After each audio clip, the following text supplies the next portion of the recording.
같이 잠시 기도하겠습니다.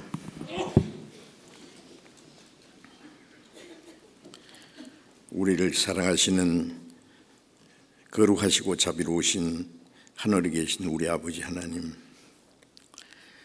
우리가 하나님을 멀리 떠나 죄 가운데 행할 때에 우리를 불쌍히 여기시고, 우리가 하나님을 알지 못할 때에 주 예수님께서 우리가 받아야 될 저주와 심판을 대신 받으시고, 주님이 죽으시고 흘리신 그 보배로운 피로 우리의 죄를 영원히 씻어주시고 다시는 심판과 저주를 받지 않게 하신 그 크신 은혜에 감사합니다.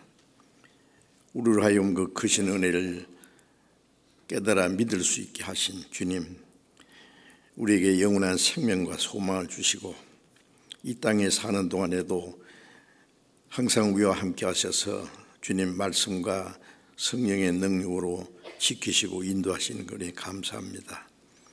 이 시간 주님의 보배로운 피로 구속함을 받은 저희들 주님 앞에 함께 모여서 주님의 그 크신 사랑과 은혜를 찬송하며 주님의 말씀을 배우며 주님과 함께하는 거룩한 무리 안에서 교제케 하심을 감사드립니다.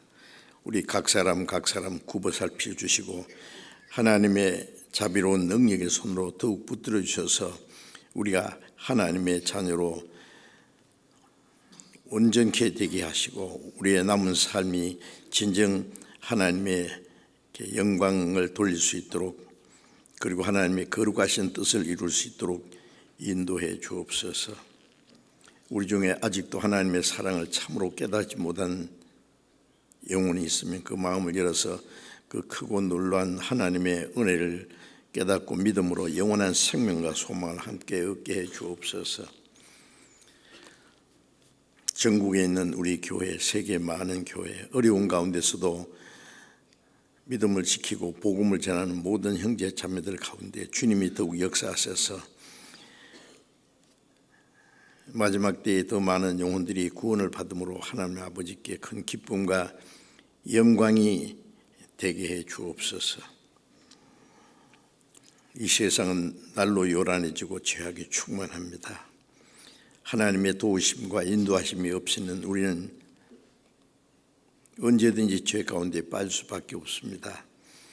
주님 자비로운 능력의 손으로 더욱 붙들어 주셔서 우리가 세상 죄악에 물들지 않도록 하나님의 거룩한 자녀로 온전히 순종하며 살 수 있도록 지키시고 인도해 주옵소서.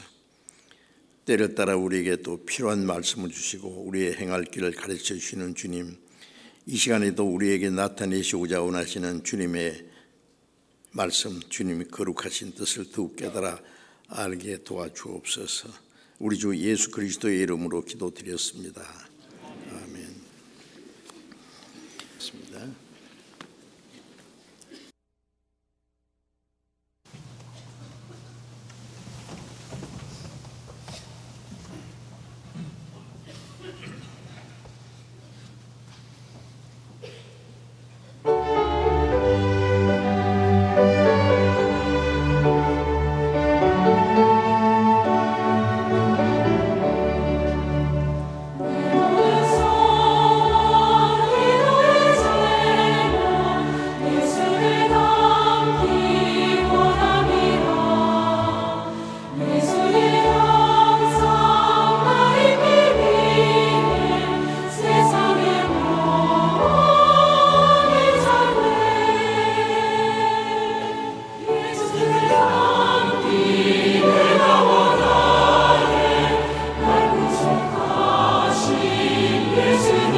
찬송 더 들었으면 좋겠는데 금방 끝났네요.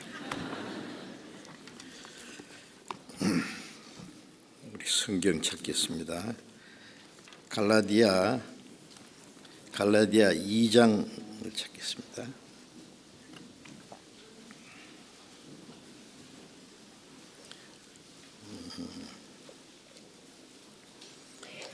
갈라디아 2장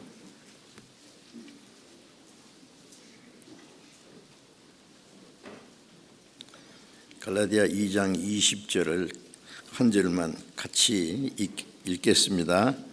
내가 그리스도와 함께 십자가에 못 박혔나니 그런즉 이제는 내가 산 것이 아니요 오직 내 안에 그리스도께서 사신 것이라.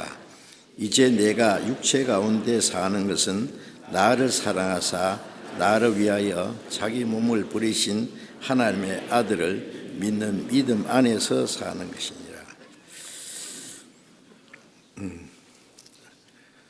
주일 아침에 계속해서 주 안에 거하는 생활이라는 제목으로 말씀드리는데,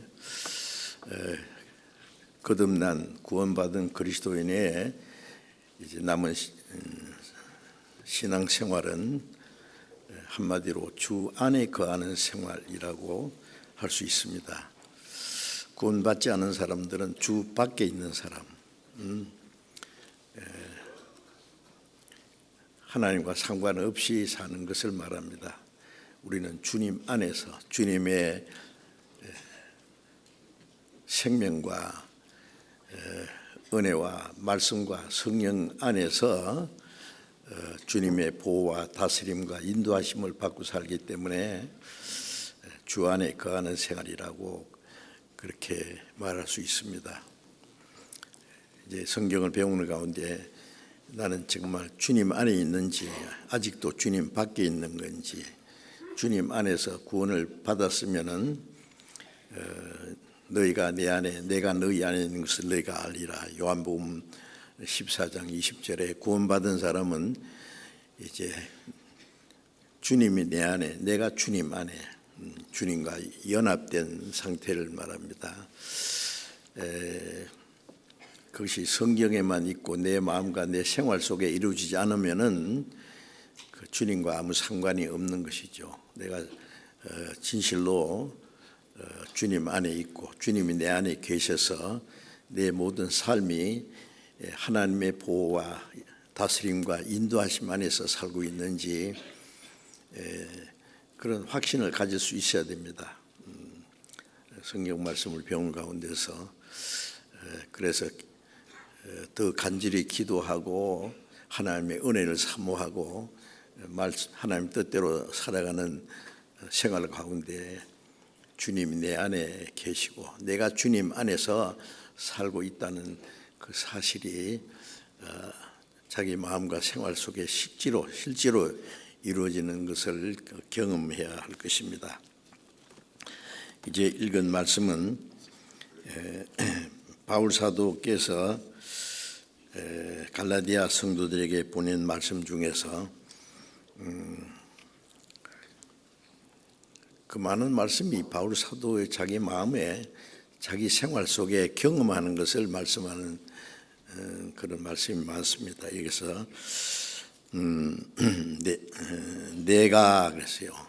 이 말씀을 기록한 바울 사도 자신을 가르치는 것이죠. 그리스도와 함께 십자가에 못 박혔나니.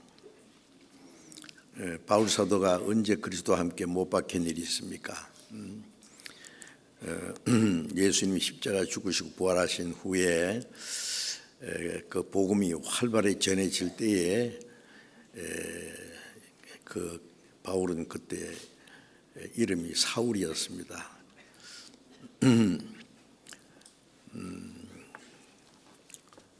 이스라엘 초대 왕이 났던 그 베냐민 지파하고 이름도 초대 임금의 이름을 따서 사울이라고 했어요.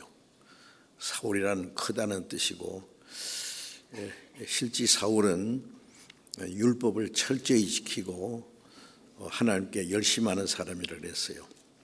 너무 열심히 있었기 때문에 예수 믿는 사람을 핍박하는 것이 하나님을 위한 것이라고 생각했거든요. 왜 그러냐 하면은 바울이 사는 곳은 로마 영토인 길리기아 다소, 로마의 그 통치 아래에 있는 그 곳입니다. 그러니까 그는 나면서부터 로마 시민권을 가지고 있습니다. 그리고 가말리엘 문화에서 율법의 학문을, 그 가말리엘이라고 그러면요, 모든 이스라엘 백성들이 존경하는 랍비입니다. 그 밑에서 특별한 교육을 받은 사람입니다. 그래서 그는 신분으로나 그 다음에 자기가 배운 학문 면에서나 율법을 지키는 일에서 아주 특별한 사람이라고 자처했던 사람입니다. 그런데 로마의 세력을 반대하다가 십자가에 못 박혀 죽은 예수라는 사람이 있는데, 그 사람을 그리스도라고 하는 아주 나쁜 사람들이 있다는 소문을 들었어요. 이 사울은 예수님 살아계실 때 본 일이 없는 것 같아요. 멀리 로마 영토에 있었기 때문에. 근데 듣자 하니 목수의 아들 예수라는 청년이 십자가에 못 박혀 죽었는데, 그 사람을 그리스도라고 하는, 메시아라고 하는 이런 어림도 없는 사람들이, 괴상한 사람들이 나타났다. 그런데 많은 사람이 따르고 있다는 그 소문을 들었거든요. 그래서 세상에 이런 사람들이 있어요. 내가 다 죽여버리겠다고. 그 하나님께 대한 열심입니다. 그래서 스데반 집사가 성령이 충만해서 복음을 전할 때에 그 스데반 집사를 죽이자고 결의했는데 거기에 동의한 사람이에요. 그래서 스데반을 돌로 쳐 죽일 때에 그 사람들의 옷을 지켰다 그랬어요. 옷을 지키는 것은 그 사람이 동의하고 돕는 일입니다. 그뿐 아니라 이제 어디든지 예수 믿는 사람이 있으면은 잡아서 옥에 가두고 죽이기까지 하겠다고. 그게 하나님께 대한 열심이라고 생각했거든요. 그래서 이스라엘 제사장들의 어떤 특별한 허가를 받아가지고 다메섹이라는 데, 지금 다마스커스죠. 그게 예수 믿는 사람들이 많이 있다는 말을 듣고 제사장들의 그 권한을 얻어가지고 그리고 여러 사람 동원해서 다메섹에 가고 있었습니다. 다메섹에 있는 예수 믿는 사람들 모조리 잡아서 이제 끌고 와서 옥에 집어넣으려고요. 근데 다메섹에 가까이 왔을 때 갑자기 해보다 더 밝은 빛이, 대낮에요, 그 밝은 빛이 탁 비쳤는데 모든 사람들이 깜짝 놀랐습니다. 해보다 더 밝은 빛이 자기들 앞에 갑자기 나타났는데 그 속에 음성이 들리기를, 그 사울도 그냥 앞에서 꾸꾸러졌어요. 사울아 사울아 어찌하여 나를 핍박하느냐. 그 하늘에서도 음성이 들렸습니다. 이 사울은 주여 누구십니까? 나는 네가 핍박하는 예수라. 네가 왜 나를 핍박하느냐. 가시채로 뒷발질하기에 네게 고생이니라. 뒤에 가시채가 있는데, 뒷발질하면 네 발만 상하지, 네게 고생이다. 그 동시에 이 사울은 눈이 캄캄해졌어요. 빛이 너무 강한 빛이 비쳐서 그런지 그러면 소경이 됐어요.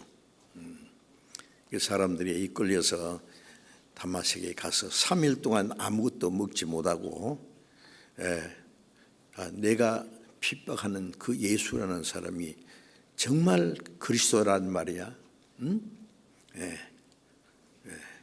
네가 핍박하는 예수라 그랬거든요. 그런데 그게 다메섹에 아나니아라는 사람이 있었습니다. 사도행전에 있는 아나니아하고 그 이름 같은데 다른 사람입니다. 사도행전 5장에 나오는 하나님이 말씀하시기를 저게 사울이라는 사람이 지금 저기 어디에 있는데 가서 주 예수의 이름으로 침례를 주고 그에게 말씀을 전하라 그랬어요. 아나니아가 그 사람 예수 믿는 사람들 잡아가려고 권세를 받아가지고 예수를 핍박하는 사람인데요. 내가 그 사람을 특별히 택했다. 그가 앞으로 내 이름을 위하여 얼마나 많은 해를 받을 것, 고난 받을 것을 내가 말해야 된다. 그래서 아나니아는 주님의 보내심을 받고 그 사울이 있는 곳에 찾아가서 네가 올 때에 네게 나타나신 예수께서 네 눈을 뜨게 하신다. 갑자기 눈에서 무엇이 벗어지면서 눈이 탁 떠졌어요. 이제 일어나서 주 예수의 이름으로 침례를 받고 제시심을 받으라. 그래서 이 사울이 자기가 핍박한 예수님이 그리스도라는 걸 알게 됐고 눈이 다시 띄어지고 이제 새로운 세계가 보이기 시작했습니다. 예수님이 하나님의 아들 메시아 그리스도고 어제 예수님이 십자가에 죽으시고 부활하신 것은 인간의 죄를 대속하시는 일이고 이제 이 복음이 전해지는데 내가 너를 특별한 그릇으로 사용할 거다. 이방인의 사도로. 그때부터 바울 사도는 이제 복음을 핍박한 사람이 복음 전하는 사람이 됐어요. 예수가 그리스도라는 것을 전도하기 시작하니까 유대인들이 예수 믿는 사람을 잡아오라 했더니 도리어 예수를 믿었어. 그러니까 유대인들은 이제 이 사울을 죽이려고 하는 거예요.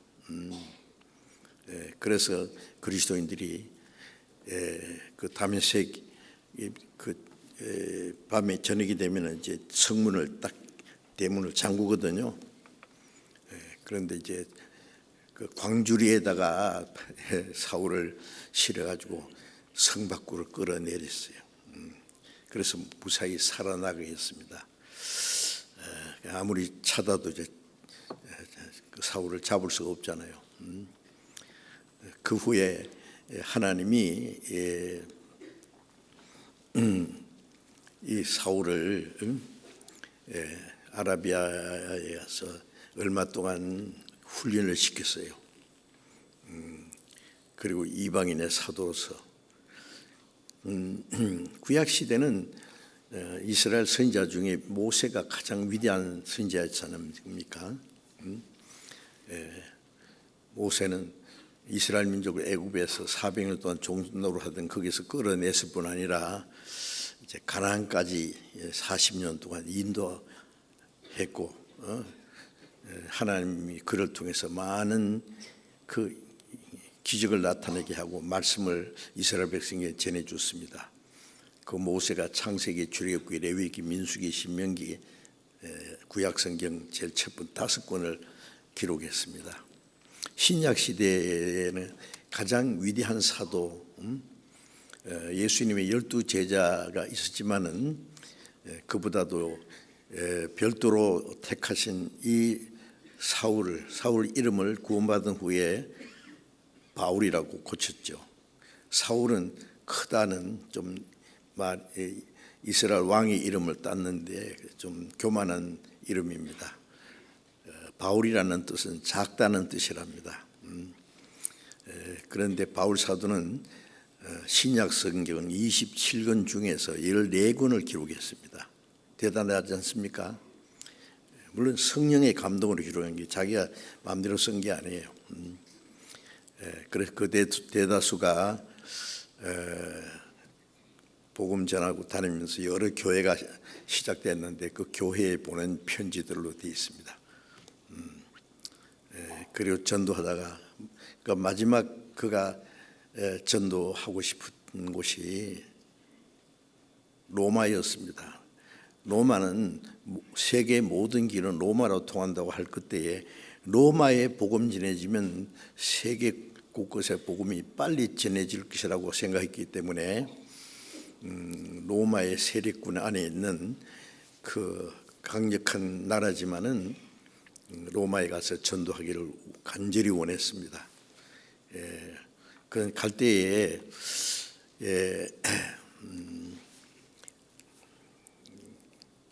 유대인들이 이 바울 사도가 특별한 죄가 있는 것처럼 고발을 해가지고 로마에서 파송되어 온 그 아그리판 왕 앞에서 그 죄를 고발하고 죽이려고 그랬어요. 그런데 또 바울을 묶어놓고 때리려고 했어요. 바울이 말하기를 로마 사람인 나를 죄도 정치 않고 나를 때리려고 하느냐. 그러니까 로마 사람이니까 깜짝 놀란 거예요. 로마 사람은 함부로 못합니다.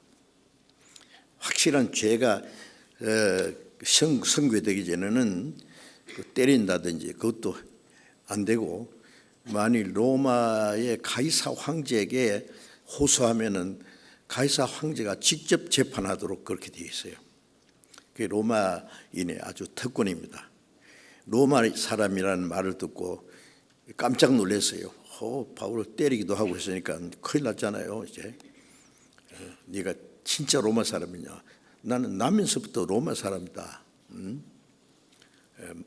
사람은 유대인인데 로마 시민권을 가지고 있거든요. 그 바울을 시문하던 그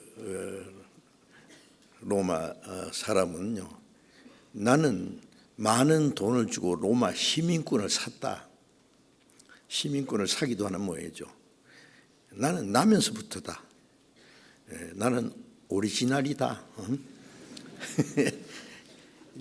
돈 주고 시민권 사는 것보다도 나면서부터 로마 시민권이니까 더 당당하잖아요. 내가 가이사에게 호소하노라. 가이사에게 가서 내가 재판받겠다 그러니까 이제 어쩔 수 없어요. 가이사로 보내야 돼요. 로마로. 그런데 재판받으러 가는 게 목적이 아니고 군인들이 이제 가이사 앞에 로마 갈 때까지 전부 로마 군인들이 이제 호의를 해줍니다. 많은 군인들이요. 아무도 손을 건드리지 못하게 바울을 건드리. 그러니까 죄수의 몸으로 재판 받으러 가는 거지만은 바울 사도의 목적은 전도하는 거예요, 그죠? 하나님이 그런 식으로 로마에 전도하러 갔습니다. 그래서 가서 2년 동안 그 감옥에 있었습니다. 그런데 집행유예로 있으면서 좀 자유를 허락했어요. 세방을 얻어가지고 집행유예로 있으면서 감시를 받았지만은 바울 사도는 아침부터 저녁까지 막 복음을 전하기 시작했어요. 집행유예로 있으면서. 그리고 결국은 이제 로마의 권세에 의해서 이제 참형을 당했습니다. 제가 로마에 가서 바울 사도가 갇혔던 지하 감옥을 봤어요. 지하에 이렇게 위에는 철창으로 되어 있고 지하에 있어요. 곰팡이 냄새가 나고 쥐가 우울거리는 거기에 감옥살이를 했어요.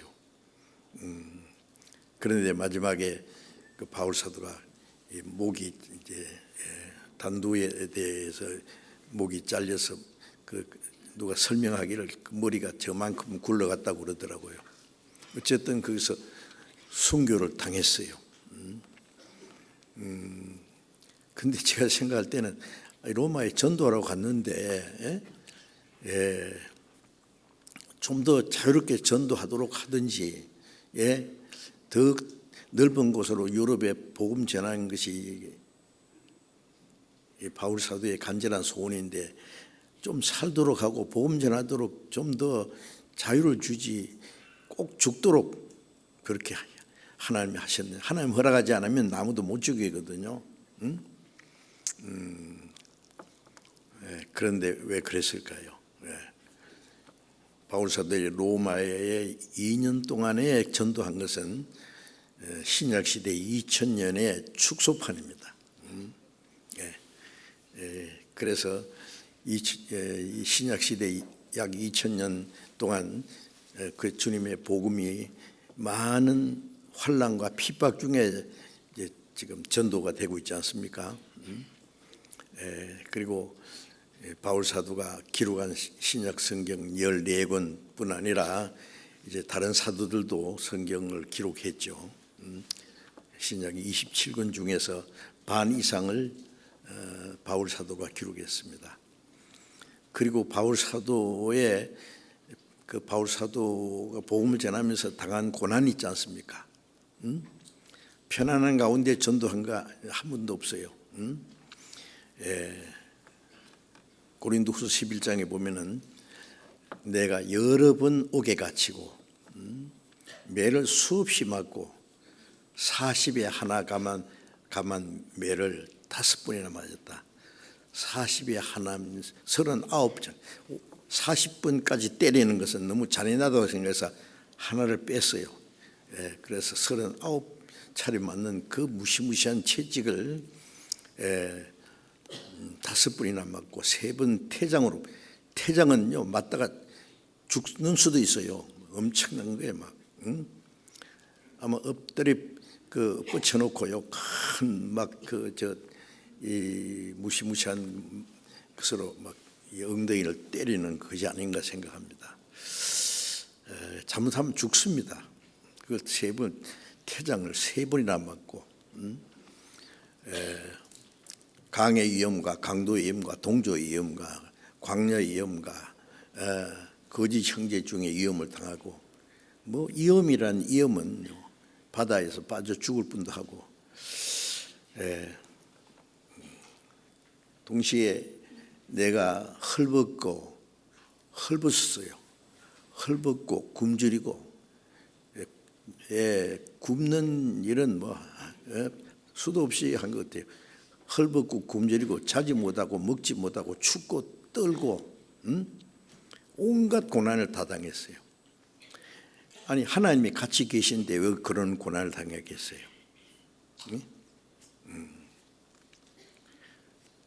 바울 사도가 옥에 갇혀서 매를 맞고 옥에 갇혀 있으면 밤중에 하나님이 나타나 가지고 바울아 담대하라, 너 죽지 아니하리라.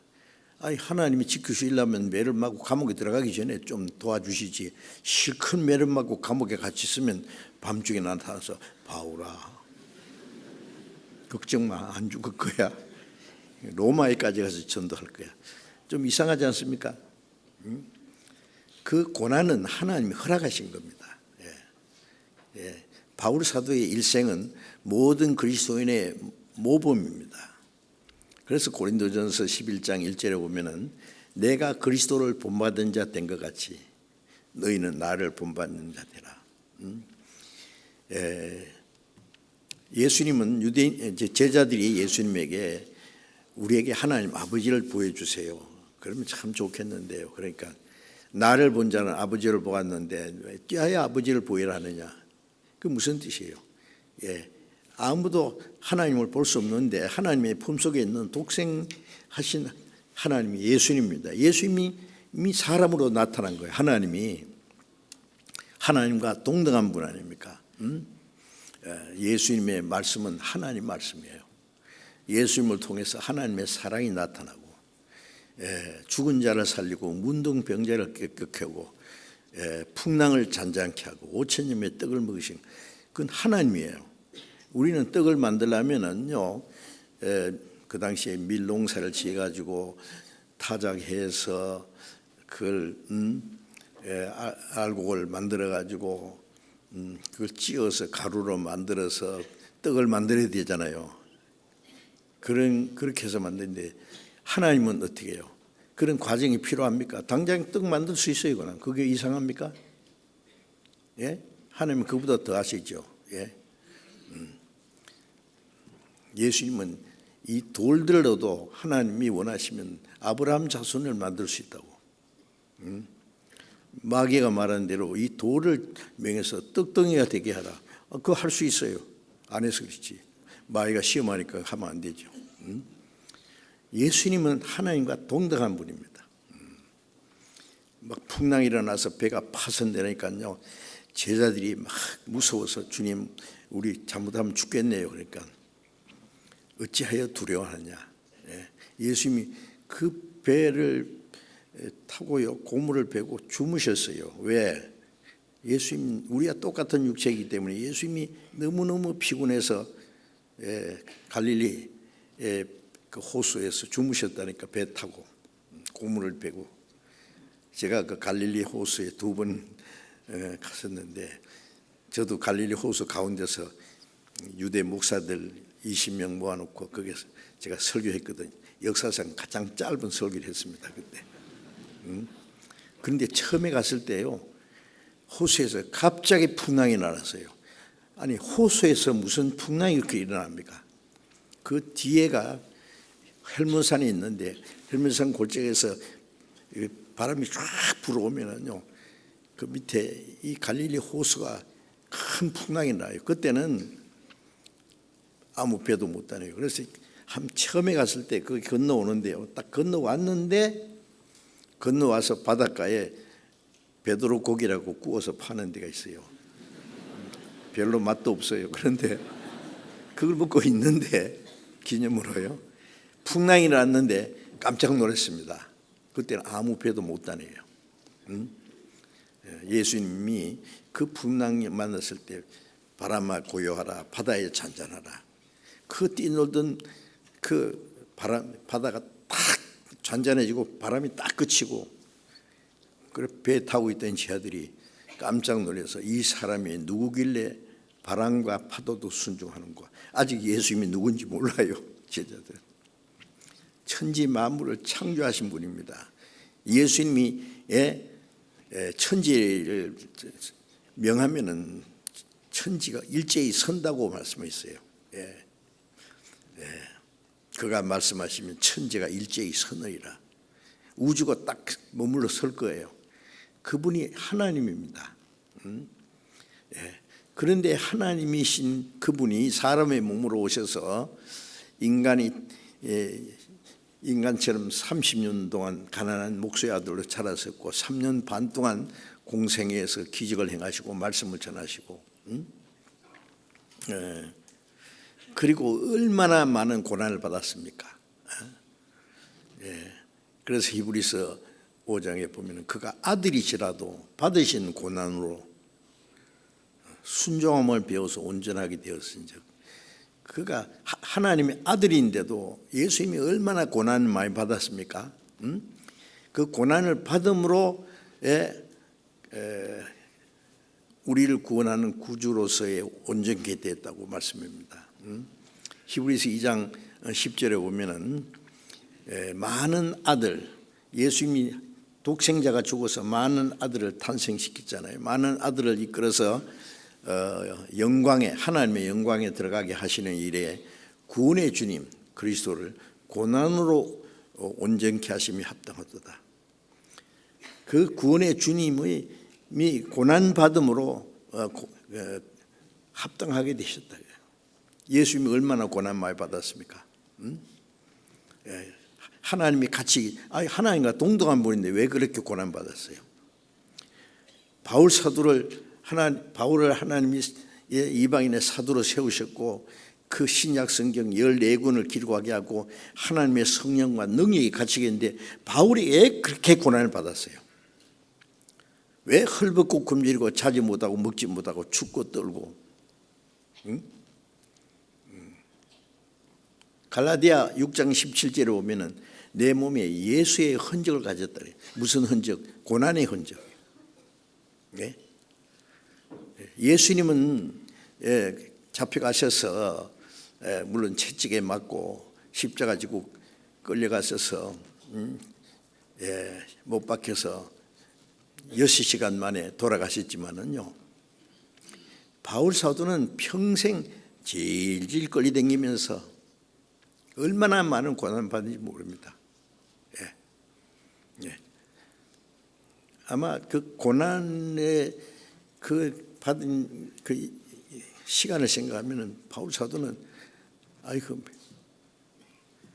예수님을 만난 그때부터 로마에서 가서 복음을 전하다가 목 잘려 죽을 때까지 계속 고난입니다. 그 바울 사도는 내가 그리스도를 본받은 자 된 것 같이, 바울 사도는 그리스도의 복음을 전할 뿐 아니라 그리스도가 바울의 몸에서 나타났어요. 그러니까 그리스도께서 바울의 몸을 통해서 재현된 겁니다. 예수님이 나를 본 자는 아버지를 보았다고 말씀한 것처럼 바울 사도는 예수님이 바울이라는 사람의 몸을 통해서 재현된 것이라고 할 수 있어요.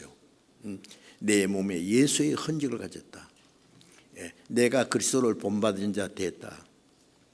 그 말은 베드로도 그 말 못했습니다. 그러니 너희는 나를 본받으라. 바울 사도를 보면은 예수님이 바울 사도의 몸을 통해서 또 나타난 거예요. 예수님의 고난이 바울의 생활을 통해서 그리스도의 고난이 또 나타났어요. 그래서 골로새서 1장에도 보면은 바울 사도가 그 그리스도의 남은 고난을 내 몸에 채운다고. 남은 고난이 뭐예요? 그리스도께서 고난을 남겨놨습니까?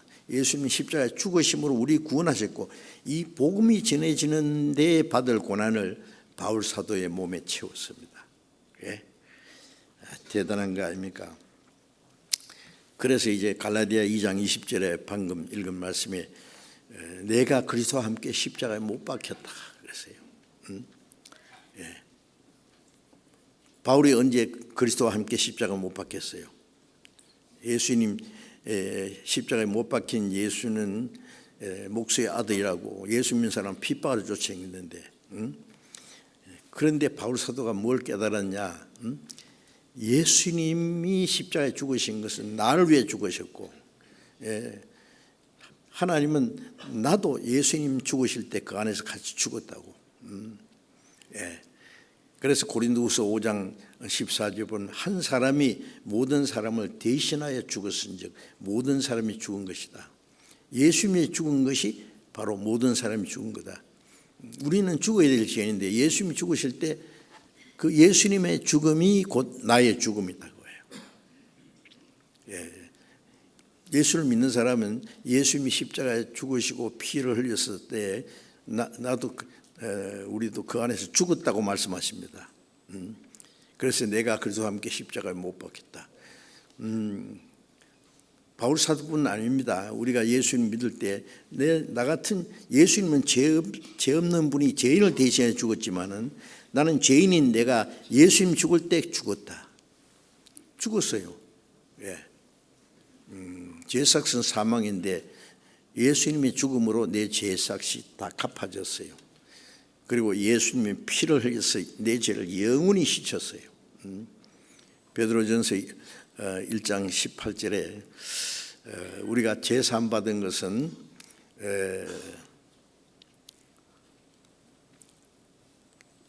금이나 은같이 없어질 보배로 된 것이 아니에요. 그리스도의 보배로운 피로 제사함 받았다. 그리스도의 보배로운 피. 예수님의 죽음이 나의 죽음. 예수님의 피는 내 죄를 다 영원히 씻어주시기 위해서 흘렸다. 예수님의 죽음과 예수님의 피가 전부 나를 위해서 있었다. 예수를 믿는다는 것은 예수님과 하나가 되는 거예요. 그리고 내가 그리스도와 함께 십자가에 못 박혔다. 거기서 죄 문제가 해결됐고 죄인의 운명이 끝났고 예수님이 부활하실 때 예수님과 함께 내가 다시 살았다. 우리가 침례 받을 때 물속에 들어가잖아요. 그것은 뭐예요? 예수님이 마태복음 3장에 보면 요단강에서 침례를 받았지 않습니까? 세례요한에게. 죄 없는 예수님이 왜 침례를 받아요? 죄인을 대표로 해서 받았어요. 물에 들어갈 때는 죽으신 거, 장사된 거예요. 물에서 올라올 때는 부활입니다.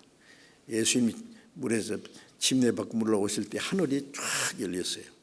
그 하늘이 열렸다는 건 뭐냐? 예수님이 죽으시고 부활하기 전에 하늘 문이 닫혀 있어요. 죄로 말미암아. 예수님이 우리 죄를 위해 죽으시고 부활하심으로 하늘 문이 열렸어요. 하나님이 우리와 같이 계시게 우리가 하나님께 나아가는 문이 열린 거예요. 대단한 거죠. 그래 마태복음 3장에 보면 하늘 문이 열리고 그 위에서 음성이 들리기를 이는 내 사랑하는 아들이요 기뻐하는 자라. 사실은 예수님을 위해서는 새삼스럽게 이는 내 사랑하는 아들이요 기뻐하는 자라고 말씀하실 이유가 없어요. 원래 사랑하는 자고 기뻐하는 자인데요. 그는 예수님 안에 구원받을 모든 사람 우리를 위해 하신 말씀이에요. 우리가 구원받았을 때 나도 주님과 함께 죽고 주님과 함께 장사되고 주님과 함께 부활했거든요. 그리고 성령이 말씀하시기를 이는 내 사랑하는 아들이요 기뻐하는 자라. 구원받으면 이제 사랑하는 아들이요 기뻐하는 자가 됐고 이제 예수님이 죽음을 통해서 하늘 문이 열리고 하나님이 우리와 같이 계시고 우리가 하나님께 나아가게 됐어요. 그래서 예수님 안에 있었던 모든 일이 이제 우리의 것이 된 겁니다. 그래 바울 사도는 내가 그리스도와 함께 십자가에 못 박혔다. 바울 사도뿐 아니라 우리도 예수님 죽으실 때 그 안에서 죽었다고 말씀합니다. 한 사람이 모든 사람을 대신하여 죽었으니까 모든 사람이 죽은 거다. 나도 죽었대요. 우리 다 죽었어요. 예수님 부활하실 때 우리도 살았어요. 예수님의 죽음과 부활을 통해서 우리가 새 삶으로 태어난 겁니다. 이제 그래서 내가 그리스도와 함께 십자가에 못 박혔나니 이제는 내가 산 것이 아니요 내 안에 그리스도께서 사신 것이라. 구원받은 후에는 내 안에 누가 계세요? 주님이 계세요. 그날에 너희가 내 안에 내가 너희 안에 주님과 나와 하나로 연합됐어요. 그래서 내가 산 것이 아니요 내 안에 그리스도께서 사신 것이라. 구원받은 사람은 주님과 함께 십자가에 죽었고 옛사람은 장사됐고 이 세상에 막 하늘을 찌르듯한 기백이 있고 야망이 있고 다 있어도 죽고 장사되면 끝나잖아요. 무덤에 가면 조용합니다. 다 끝났어요. 무덤 속에서 무슨 이 세상에 대한 욕망이나 야망이나 자기 뭐 의지나 뭐 있어요? 없어요? 끝났어요. 조용해요. 우리 모든 사람은 자기 개인의 욕망과 그 하늘 찌를 듯한 기백이 있어도 구원받고 주님과 함께 죽어서 주님과 함께 장사되면 끝났습니다. 내가 그래도 함께 십자가에 못 박혀 죽었다는 건 그냥 보통 하는 말이 아니라 우리도 주님과 함께 죽고 장사되었습니다. 그럼 나는 끝났습니다. 예수님이 다 이루었다 할 때 우리 죄가 다 사해지는 동시에 내 모든 건 끝났어요. 세상에 대한 염려와 두려움이고 뭐 다 끝났어요. 이제 내가 산 것이 아니요 내 안에 그리스도께서 하신 것이라. 구원받은 사람 속에 마음에 그리스도께서 계시한 계세요. 예? 봤어요? 주님 보이지 않습니다. 그런데 구원받은 사람 속에는 주님이 계신다고 말씀했어요. 그날에 너희가 내 안에 내가 너희 안에 있는 것을 너희가 알리라. 이제 내가 산 것이 아니요 내 안에 그리스도께서 사신 주님이 내게 영원한 생명이 되셨고 주님이 내게 내 생의 주인이 되셨어요. 이제 아세요?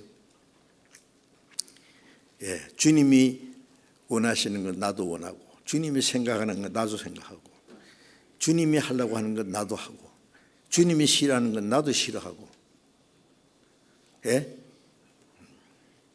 내가 산 것이 아니요 내 안에 그리스도께서 사신 것이라. 그럼 주님이 내 생의 주인이 되면은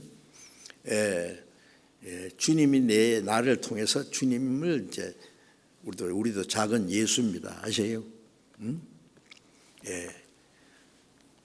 고린도전서 12장 12절에 보면은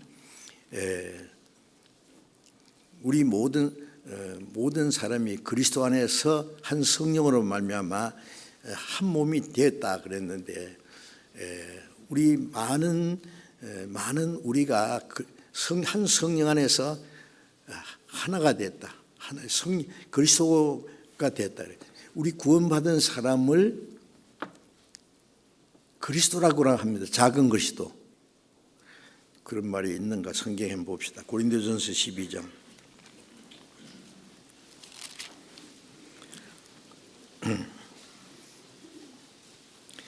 고린도전서 12장 12절을 보겠습니다.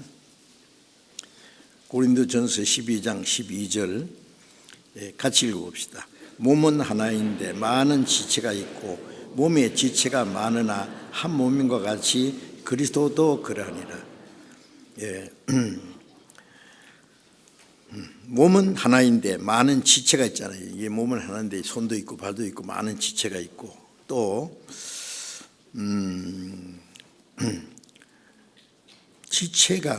몸의 지체가 많으나 여러 지체가 있지만 다 합해서 한 몸이다 그러죠. 한 몸인 것 같이 그리스도도 그러하니라. 이게 무슨 뜻이에요? 그리스도 그렇다. 주님과 우리와 합해서 그리스도예요. 그리스도라는 말은 기름 부음 받은 자라는 뜻이에요. 내가 주님 안에 있고 주님이 내 안에 계세요. 주님과 연합했어요. 그래서 우리도 기름 부음 받은 자입니다. 그리스도입니다. 그리스도도 그러하니라. 우리가 작은 그리스도예요. 왜? 우리 안에 주님이 계시잖아요.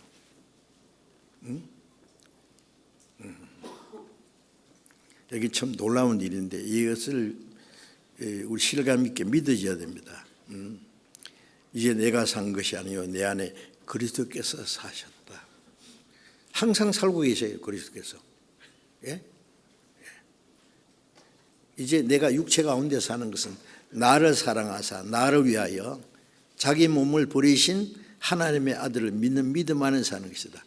내가 이제 육체를 입고 사는 것은 나를 사랑하사 나를 위하여 자기 몸을 버리신, 자, 예수님은 나를 사랑하사 나를 위하여 그 거룩하신 분이 자기를 버리신 분입니다. 그분이 나를 구원하실 뿐 아니라 저 멀리 계신 것이 아니라 내 안에 계세요. 그리스도께서. 고린도후서 5장 13절에 보면은 너희가 믿음이 있는가 자신을 시험하고 확정하라. 내가 믿는 믿음이 진짜 믿음인지 시험해 보라 했어요. 그리스도께서 너희 안에 계신 줄 알지 못하느냐? 그리스도께서 너희 안에 계신 줄 알지 못하면, 만약 계시지 않으면 너희는 버리운 자들이라. 구원받은 사람은 그리스도께서 계셔요 안에. 로마서 8장 9절에 보면 누구든지 그리스도의 영이 없으면 그리스도의 사람이 아니라 그리스도의 영이 내 안에 계셔요. 주 내 안에 늘 계시고 나 주의 안에 있어. 저 포도 비유 같으니, 저 포도나무 비유 같으니 주님이 내 안에, 내가 주님 안에. 주님과 우리를 분리시킬 수 있어요? 그런데 주님이 어디 계시냐? 저 우주를 다스리시는 그 하나님이 계시고, 여기도 계시고 내 안에도 계셔요. 이거는 우리 지식으로는 설명할 수 없는 문제예요. 계신다 그러면 계신 거예요. 이제 내가 산 것이 아니요 내 안에 그리스도께서 계신 것이라. 그리스도께서 사신 것이라. 내가 이제 육체 가운데 사는 것은, 내가 육체를 입고 사는 것은 나를 사랑하사 나를 위하여 자기 몸을 버리신 하나님의 아들을, 내 안에 계신 아들을 믿는 믿음 안에 사는 것이다. 주님이 원하시는 건 나도 원하고, 주님이 하시려고 하는 건 나도 하고, 주님이 싫어하면 나도 아무리 하고 싶어도 주님이 싫어하면 하지 말아야 돼요.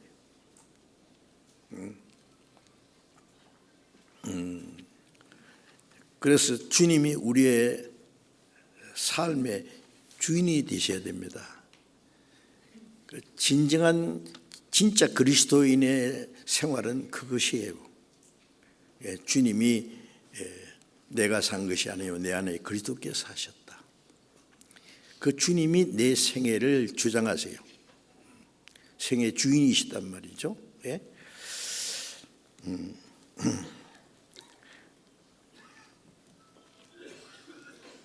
갈라디아서를 잠깐 보겠습니다. 갈라디아서 5장 24절 봅시다.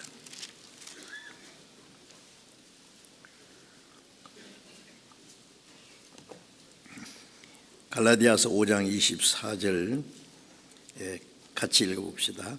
그리스도 예수의 사람들은 육체와 함께 그 정과 욕심을 십자가에 못 박았느니라.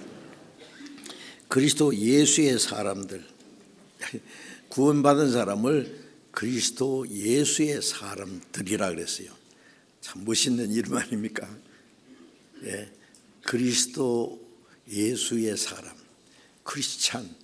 여러분 크리스찬이라는 말을 함부로 쓰면 안 됩니다. 어떤 회사에서 박양은 크리스찬이래, 이양은 진실한 크리스찬이래. 교회 다닌다고 교회 다니면 크리스찬입니까? 교회 다니는 사람은 크리스찬은 말 하면 안 돼요. 크리스찬이라는 말은 그리스도가 그 안에 살고 있는 사람이라 그런 뜻이에요. 예, 그리스도의 영이 없으면 그리스도의 사람이 아니라 그리스도가 그 안에 살고 있는 사람, 그리스도의 사람이에요. 예? 거듭난 사람, 그리스도가 그 안에 살고 있는 사람. 예. 그리스도가 그 안에 주인이 되신 분, 그 사람을 크리스찬이라고, 그리스도의 사람이라 합니다. 그리스도의 그 안에 그리스도가 계시지 않은 사람은 그리스도의 사람이 아니라 너희가 믿음에 있는가 자신을 시험해 보라. 내가 진짜 믿음이 하나님이 인정하시는 진짜 믿음인지 자기를 시험해 보라. 무엇으로? 말씀으로 시험해 봐야 돼요. 예, 말씀대로 구원받았고 말씀대로 거듭났고 말씀대로 성령이 오셨는가? 예? 주님이 내 안에 정말 주인이 되셨는가? 그 사실을 믿고 있는가? 만일 그리스도께서 계시지 않으면 그 믿음은 버리전 믿음이라고, 하나님이 인정 안 하시는 믿음이라고. 그리스도인이라는 게 어물적 그리스도인이 되는 게 아닙니다. 예, 기독교인이 되는 것이 그리스도인이 되는 게 아니죠. 천만의 말씀이에요. 기독교인은 많아, 크리스찬은 아주 적어요. 예? 그래서 그리스도 예수의 사람들은 육체와 함께 그 정과 욕심을 십자가에 못 박았느니라. 내 육체와 함께 정과 욕심을, 내 안에, 우리 개인 안에 정과 욕심이 있잖아요. 그런데 그것은 십자가에 못 박혔다. 구원받은 후에도 이 정과 욕심이 나오는데, 아니 뭐예요? 너 죽었는데 뭐 네가 또 나와? 죽었잖아 너. 아 맞아, 죽었네. 항상 생각해야 돼요. 예수님께서요, 그 누가복음 9장 23절에 보면은 누구든지 나를 따르거든 자기를 부인하고 날마다 자기 십자가를 지고 나를 쫓을 것이니라. 자, 구원받은 후에는 주님을 따라가는 생활이에요. 그렇죠? 예? 주 동하면 나 동하고 주 정하면 나 정하. 주님이 가자 그러면 가고, 주님이 여기 있자 그러면 있고, 그 말이죠. 예? 그래서 누구든지 나를 따르거든 자기를 부인하고, 자기 부인한다는 말은 자기의 계획과 자기 욕망과 자기 주장과 자기 욕심, 그걸 다 포기해야 돼요. 이거는 죽었는데 뭐 그것 때문에 주님이 죽으셨는데 자기를 부인해야 돼. 예. 부인하고 자기를 부인하고 자기 십자가를 지고 소극적으로 부인하고 적극적으로는 십자가를 지는 거예요. 십자가가 뭐예요? 예수님이 십자가에 죽으시기 전에 마지막 겟세마네 동산의 기도가 뭐예요? 마태복음 26장 39절에 아버지여 이 할 수 있으면 이 잔을 내게 지나가게 해서 예수님 앞에 사약이 하나 있어요. 온 세상 사람들이 지은 죄의 저주 심판이 있어요. 예수님이 죄 없는 분이 그것을 마시고 죽어야 돼요. 예수님 안 마시면 그것이 우리에게 예수님에게서 지나가면 우리가 다 마시고 지옥으로 가야 돼요. 네? 이 예수님의 육신도 우리와 똑같은 육신이요. 예수님이 그 유대인들에게 로마 병전들에게 뺨을 맞고 침을 뱉히고 저주하고 그 수치, 예수님도 똑같이 수치를 느끼는 분이에요. 예수님도 우리가 똑같이 굶주리면 배가 고프고 목마르면 예수님이 또 몇 번이나 눈물도 흘리셨죠. 우리와 똑같은 육신이랄까요. 갑자기 잡혀서 말이에요. 자기도 모르게 어쩔 수 없이 죽임을 당하는 건 모르지만 예수님은 죽음을 향해서 나아가야 돼요. 그냥 십자가, 인간이 당할 수 있는 최고의 수치와 고통이 십자가인데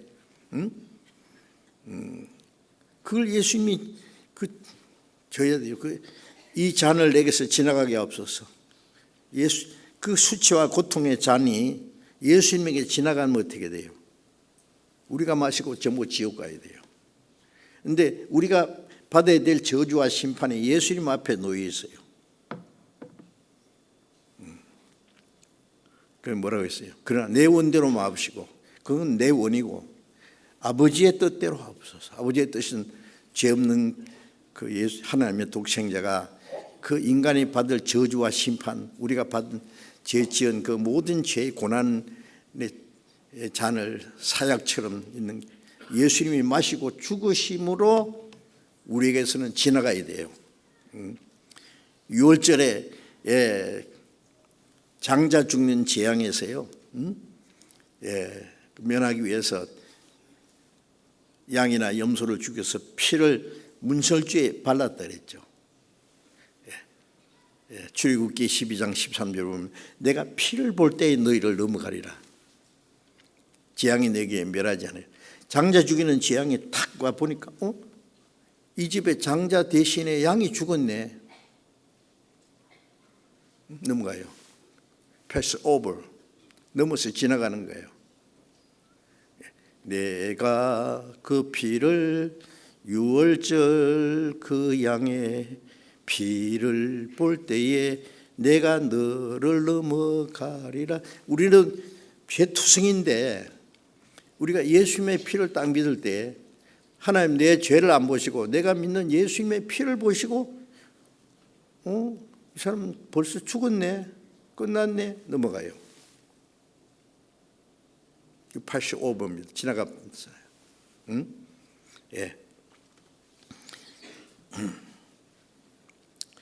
그래서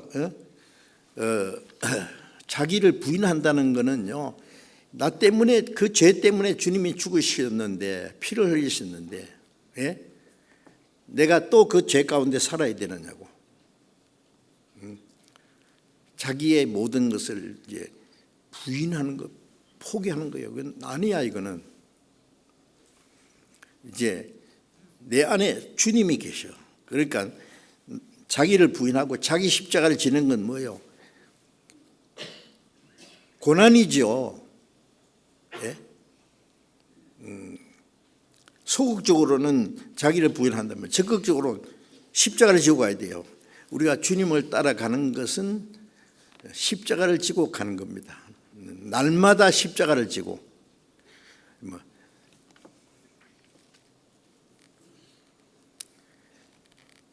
선생은 구르마를 끌고요, 언덕 위에 막 땅 뻑뻑 흘리며 가는데 제자는 뒤에서 부채질하면서 콧노래 부르면서 따라가면 됩니까? 같이 밀고 올라가야죠.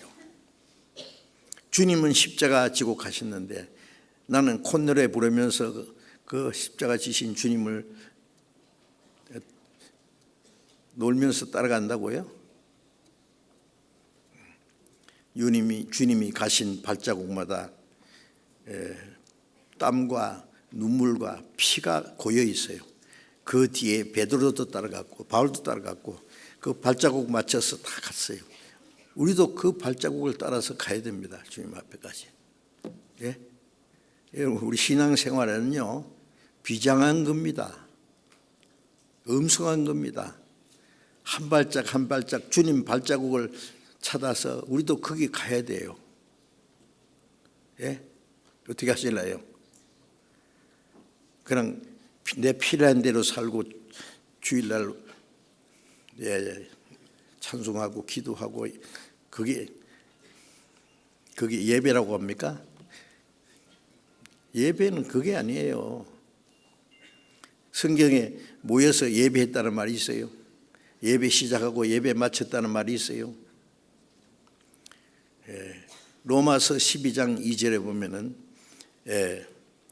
12장 1절부터 보면은 너희는 이 세대를 본받지 말고 오직 마음을 새롭게 함으로 변화를 받아 하나님의 선하시고 기뻐하시고 온전한 뜻이 무엇인지 분별하더라. 너희 몸을 하나님이 기뻐하시는 거룩한 산지제사로 드리라. 제사는 주님께 드린 거예요. 이것이 영적 예배니라. 하나님의 선하시고 기뻐하시고 온전한 뜻이 무엇인지 알고 그 뜻을 따라 살아가는 생활이 예배지요. 하나님 말씀하고 상관없이 하면서 예배한대요. 하나님은 영이시니 예배하는 자가 신령과 진정으로 예배하지니라. 하나님은 육체가 아닙니다. 뭐 찬송 잘하는지 예배를 엄숙하게 경건하게 하는지 보십니까? 하나님 우리와 같은 육신이 안 가기 때문에 그런 거 못 보셔요. 우리의 마음을 뚫어보셔요. 하나님 영이시니 예배하는 자가 신령과 진정으로 예배하죠. 신령과 진정은 성령과 진리. 성령이 오시면 우리를 진리 가운데 인도하는 그 모든 생활이 예배라고 말씀했어요.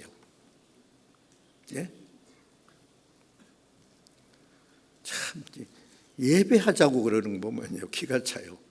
제가 처음 중학교 다닐 때 주일날 교회 가면은요 그 노인 목사님이 두루마기를 얌들이 차리고 다 같이 예배 시작합시다. 예배하는 자가 신령과 진정으로 예배할지니라. 그 예배요 그게? 하나님 놀립니까? 하나님이 무슨 우상단지냐고요. 우리의 말하고 생각하고 행하는 것이 전부 하나님의 선하시고 기뻐하시고 온전한 뜻을 분별하고 그 뜻 가운데 살아가는 모든 생활이 산제사고 영적 예배라고 말씀했어요. 그 예배 아닙니까?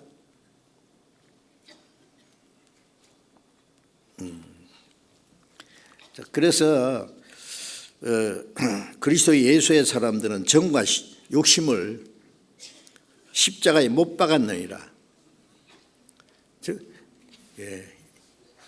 우리 안에 정과 욕심이 있는데 이거 죽었는데 이거 아직 남아있네. 그래서 바울 사도는 나는 날마다 죽노라 그랬어요. 날마다 매일 십자가를 지고 십자가는 매일 지고 날마다 죽어야 돼요. 그게 나오면 너 죽었잖아. 너 아주 덜 죽었네. 죽여야 돼요.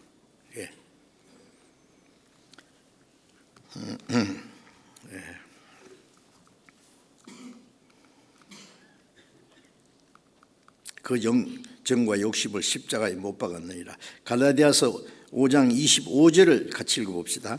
만일 우리가 성령으로 살면 또한 성령으로 행할지니. 또 26절 헛된 영광을 구하여 서로 격동하고 서로 투기하지 말지니라. 만일 우리가 성령으로 살면, 만일 우리 안에 성령이 계시면은, 성령이 내 안에 살아 계시면은, 성령으로 행할지니. 성령이 내 안에 계시면 성령으로 살아가야 될 거 아니에요. 예?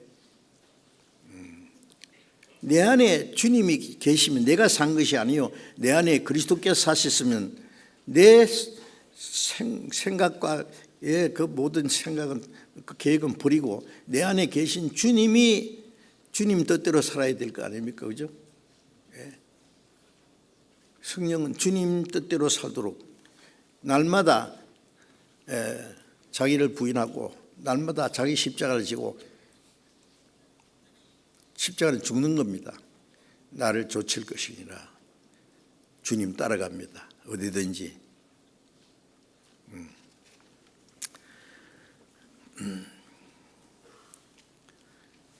십자가를 지고 가셨는데 바울도 십자가를 지고 갔고 베드로도 십자가 지고 베드로는 거꾸로 십자가에 못 박아 죽었다 그러잖아요. 도마는 쇠뭉둥이 맞아 죽었다 그러고 돌에 맞아 죽고 다 편안하게 살다 죽은 사람 하나도 없어요. 전부 순교당했어요. 우리가 그 뒤를 따라가는데 예? 이게 쉽겠습니까 그게?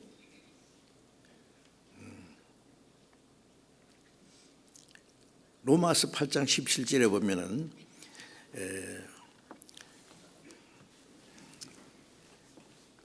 우리가 하나님의 아들이면은 곧 후사, 하나님의 후사, 그리스도와 함께한 후사니 우리가 그와 함께 영광 받기 위하여 고난도 함께 받아야 될 것이니라.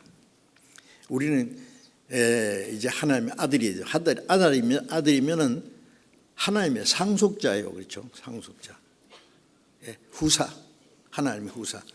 그리스도와 함께, 그리스도와 똑같이 그 영광을 받아요. 그리스도와 함께 한 후사니 우리가 그와 함께 그리스도와 함께 영광을 받기 위하여 뭐도 받을지니라? 고난도 받을지니라. 생각건대 현재의 고난은 장차 우리에게 나타날 영광과 좋게 비교할 수 없다. 현재 우리가 주님을 따라가면서 받는 고난은 너무 작은 거예요. 그런데 주님 앞에 가서 받을 영광은 영원한 겁니다. 네? 그 영원한 영광을 바라보면서 현재 고난을 잘 견뎌. 그 왜 고난이라고 했을까요? 자기를 부인하고 십자가를 지고 따라가는 거 고난이지 뭡니까? 여러분 그리스도인의 생활은 자기와의 싸움입니다. 자기를 부인하고 자기의 그 모든 것을 포기하고 주님을 따라가는 게 그러니까 고난이지요. 그게 빌립보서 1장 29절을 잠깐 봅시다. 빌립보서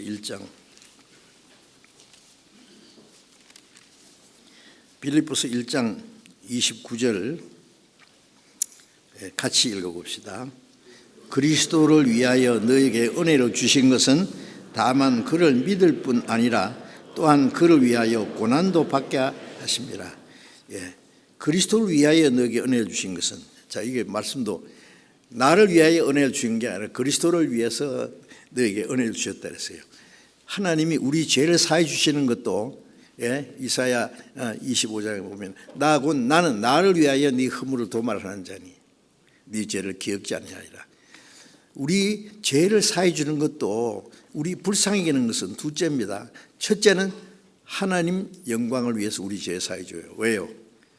하나님 형상대로 창조된 사람이 다 지옥 가면 누가 손해봐요?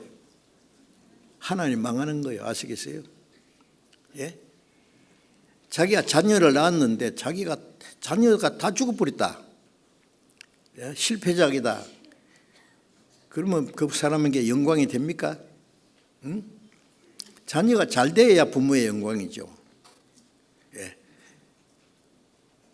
하나님의 형상대로 창조된 사람이 비록 죄를 지었지만 우리 죄를 사해 주시고 우리를 구원해서 하나님의 영광에 끌어들이려는 거예요. 그래야 하나님께 영광이 돼요. 나하고 나는 나를 위하여 네 허물을 도말하는 자니. 구원받은 후에 우리를 진리 가운데로 인도하는 것도 시편 23편에 자기 이름을 위하여 의의 길로 인도하시는도다. 우리를 의의 길로 인도하시는 것도 하나님 자기 이름을 위해서예요. 전부. 그래서 그리스도를 위하여 너에게 은혜를 주신 것은, 우리에게 은혜를 주셔서 구원하시는 것도 첫 번 그리스도를 위해서입니다. 아십니까? 우리 불쌍히 하는 것은 둘째라니까요. 우리가 그리스도를 위해서 구원을 받았어요. 하나님의 영광을 위해서 구원을 받았어요. 그리스도를 위해서 너에게 은혜를 주신 것은 다만 그를 믿을 뿐 아니라, 믿고 구원을 받을 뿐 아니라 그 말이에요. 자, 그리스도를 위해서 우리에게 은혜 주셨으니까 그 믿음으로 구원을 받을 뿐 아니라 또한 그를 위하여 고난도 받게 하려 합니다. 그리스도를 위해서 은혜를 주셨으니까 그 믿고 구원받을 뿐 아니라 그리스도를 위해서 고난도 받아야 돼요. 고난. 하나님의 뜻대로 살기 위해서 고난을 받아야 돼요. 우리가 주님과 함께 영광을 받으려면 고난을 또 받아야 돼요. 그러니까 이 그를 위하여 고난도 받게 하면, 우리가 구원받은 것도 주님의 영광을 위해서, 구원받을 때 하나님이 기뻐하시니까. 어린아이가 태어나면 부모님이 얼마나 기뻐해요. 건강하게 자라면 또 기뻐하죠. 그리고 그 자녀가 부모를 섬기고 착하게 살면은 부모의 자랑거리가 됩니다. 자랑거리고, 내 아들 내 딸을 최고다. 우리가 구원받은 거 하나님이 기뻐하시죠. 우리가 신앙이 점점 자라가면서 하나님 말씀을 따라서 살아갑니다. 하나님 말씀 따라 살아가는 거기에는 자기를 부인하고 자기 그 고난, 주님 따라가는 것이 우리에는 또 고난이에요. 고난. 고난이 꼭 무슨 매를 맞고 감옥에 갇혀서 그만 고난이 아닙니다. 주님 뜻대로 살려면 육체를 부인하는 그 모든 것이, 어떤 사람이 욕을 해도 참고, 비난받아도 참고, 너희를 나를 인하여 너희를 욕하고 핍박하고 거짓으로 거짓말을 꾸며가지고 모든 악한 말을 할 때에, 악하다고 하는 말을 할 때에 복이 있나니 기뻐하고 즐거워하라. 하늘에서 상이 큽니다. 너희 전에 있던 선지자가 같이 핍박했느니라. 우리도 그 뒤를 따라가는 거야. 주님도 핍박받았고. 그러니까 그리스도인의 생활은 남 모르는 고난이 있습니다. 세상 사람들 당하는 고난하고 달라요. 그거는 주님 뜻대로 하는 고난입니다. 그래서 그를 위하여 고난도 받게 하려 합니다. 빌립보서 다음에 골로새서 또 봅시다. 골로새서 3장.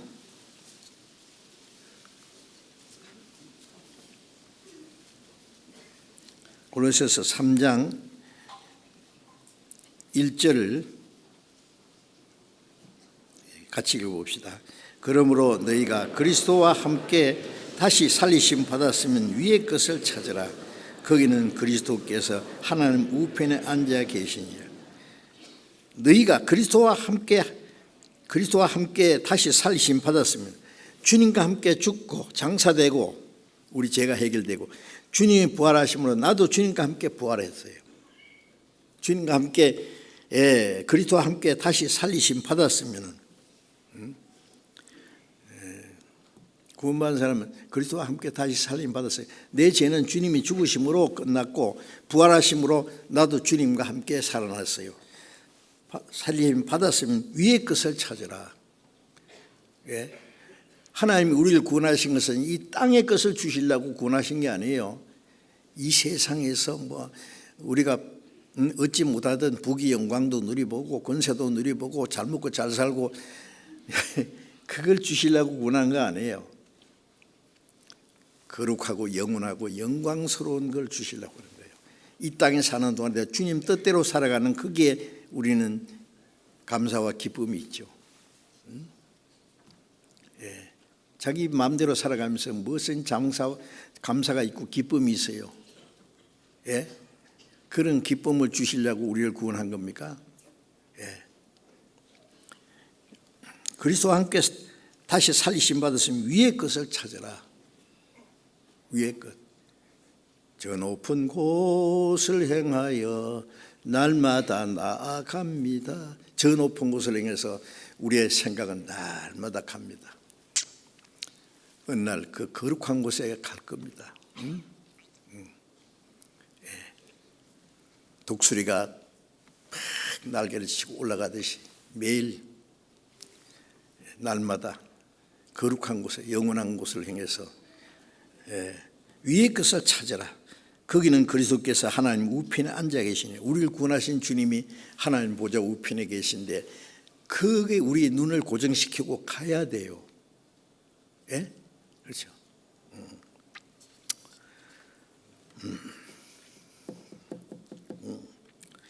자, 이제 오늘은 좀 짧게 하려고 그랬으니까 이제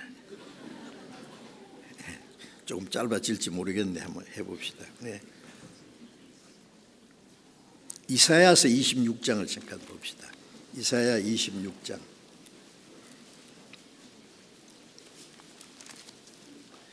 이사야 26장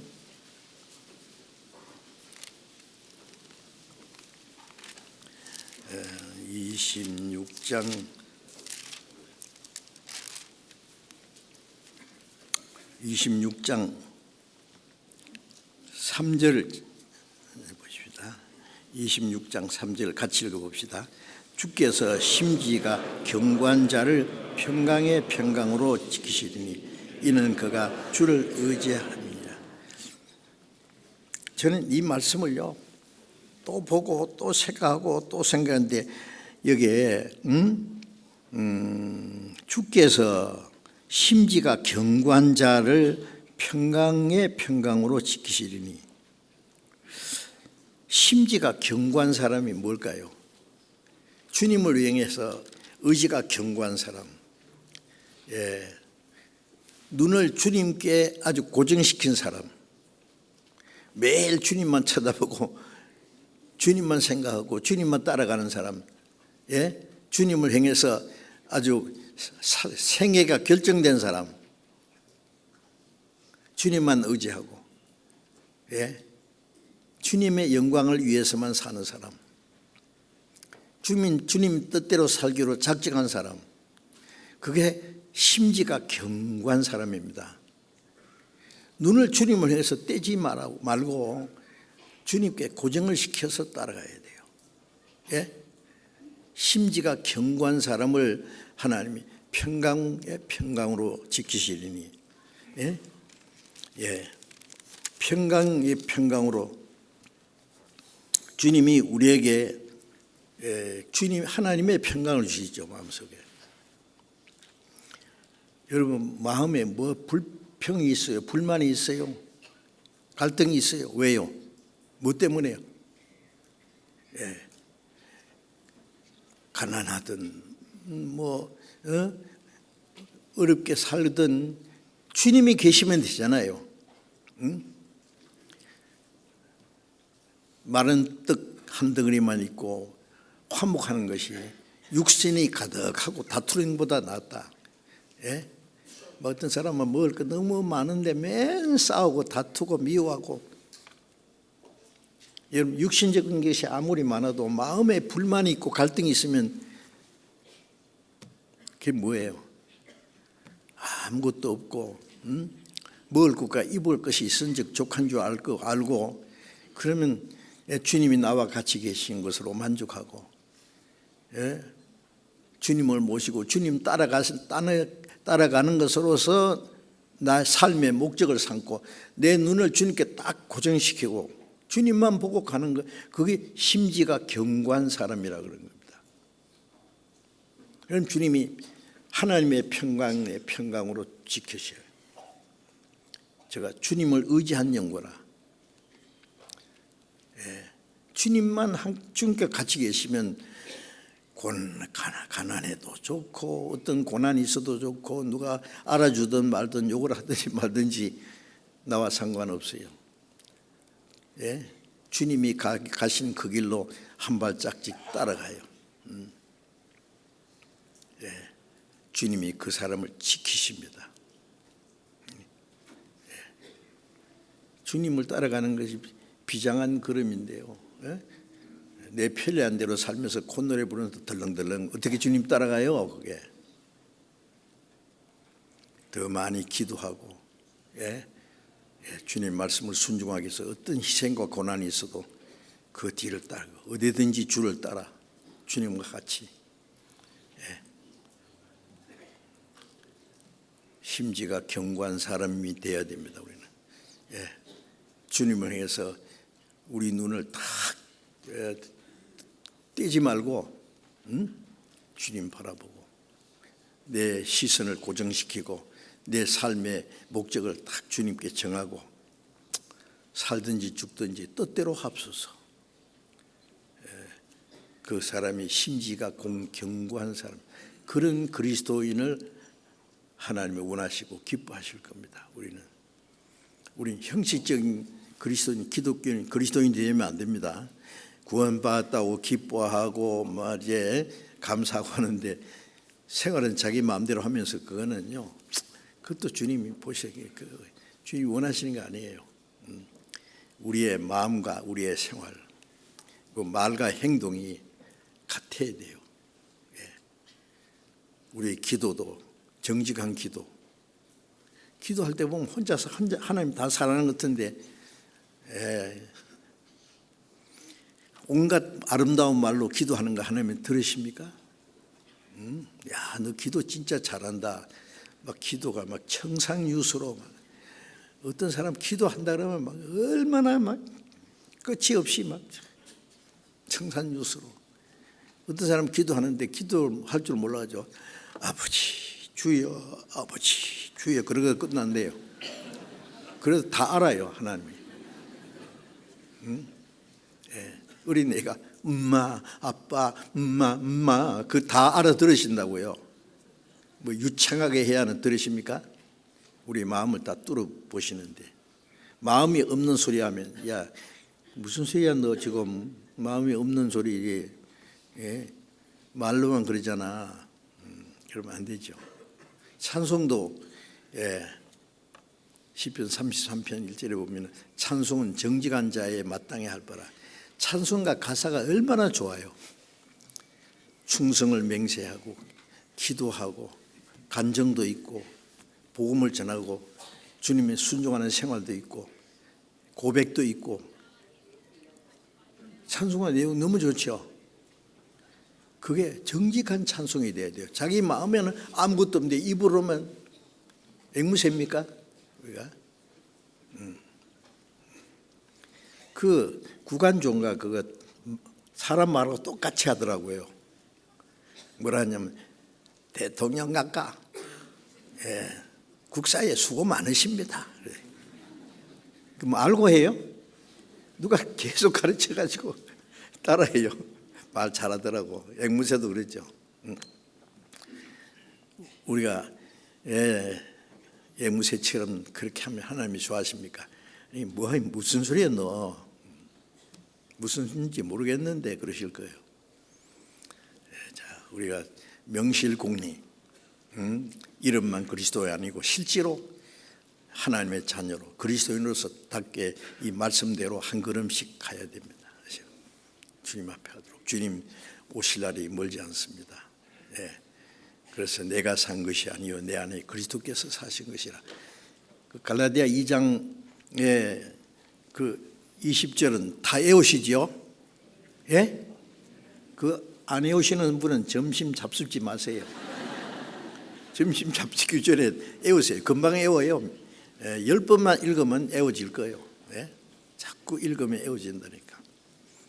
그래서 이제 우리가 정말 그리스도인으로서 진짜 주님 보실 때 합당한 생활, 합당한 그리스도인으로서 살아가야 되겠습니다. 그래서 그것이 내가 주님 안에, 주님이 내 안에 주님과 함께 사는 생활입니다.